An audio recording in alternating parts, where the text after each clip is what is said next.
育兒路上難免遇上挑戰，求助係一種智慧，而專業人士能夠提供你需要嘅支持同建議。做啦，快啲做啦！爸爸就嚟返嚟食飯噶啦，你搞到張台咁，一陣點食飯啊？乖啦，快啲啦，做埋佢啦！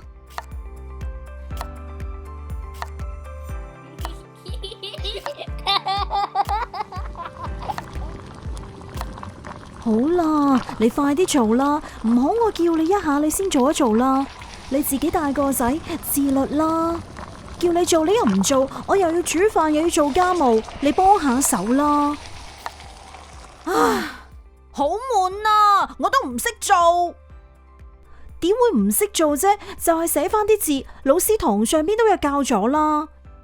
你明明識做，就係要我出嚟鬧你先得嘅，你自己好好地做唔得？我已經夠晒忙啦。做乜咁嘈啊？嗱，爸爸返到啦，唔好做啦，快啲執台啦。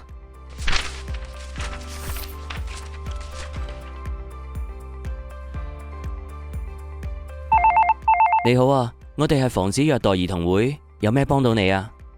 我見到你哋個電話，想打嚟搵人傾下。我最近好攰，好唔開心啊！聽到你覺得好攰，講俾我聽最近發生咗咩事令你覺得好攰啊？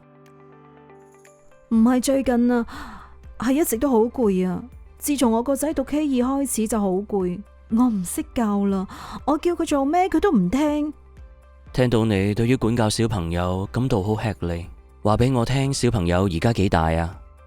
佢而家 K3，今年9月升小1啦。呢個時期嘅小朋友有好多唔同嘅需要，我哋可以安排社工同事同你同小朋友見面傾下偈，了解下你哋平時相處嘅情況，之後同你分享下啲正面嘅管教技巧啊！好啊，好啊。